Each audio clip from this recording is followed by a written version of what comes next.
Hello and welcome to my channel thinking literature. इस video में हम वर्ड्सवर्थ की poem she dwelt among the untrodden ways को line by line discuss करेंगे।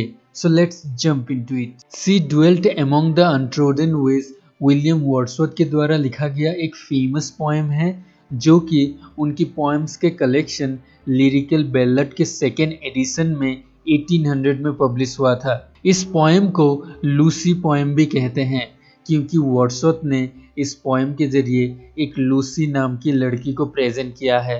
Wordsworth की कई और भी पोएम्स हैं जिनमें वर्ड्सवर्थ ने इस लूसी नाम की लड़की को मेंशन किया है, और उन सभी पोएम्स को एक साथ मिला के लूसी पोएम्स भी कहते हैं।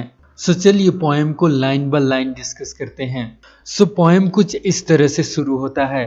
सी dwelt among the untrodden ways beside the springs of Dove. So poet पहले ही लाइन में उस लड़की का नाम नहीं कहते, बल्कि उसे सी कह के संबोधित करते हैं, और वो ऐसी ही दूर दराज जगह में रहती है जहां लोगों का कम ही आना जाना होता है। Beside the springs of dub का मतलब है वो डब रिवर के ही आसपास रहती है। डब रिवर सेंट्रल इंग्लैंड के एक रिवर को कहते हैं। सो वो लड़की डब रिवर के ही आसपास जहां लोगों का ज्यादा आना जाना नहीं होता है वहां पर रहती है।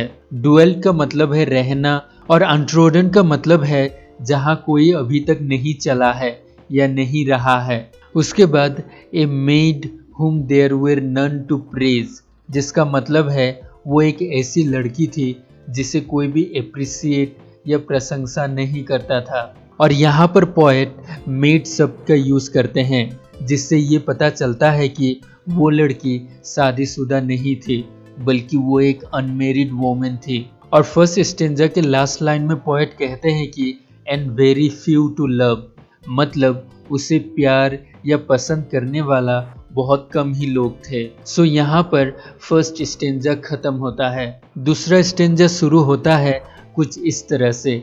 ए violet by mossy stone half hidden from the eye. Poet यहाँ पर उस लड़की को एक वायलेट फ्लावर के साथ कंपेयर करते हैं, जो कि मोजी स्टोन या इन पत्थरों में छुपी हुई है।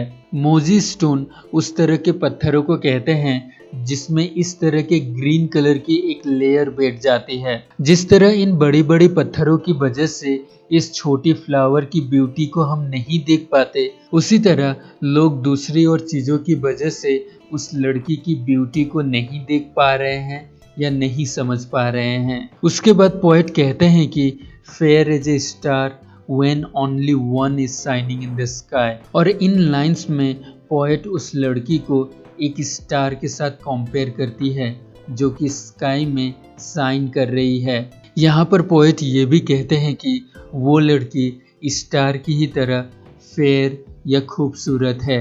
और इसी तरह सेकेंड स्टेंजा भी खत्म होता है। थर्ड स्टेंजा शुरू होता है कुछ इस तरह से।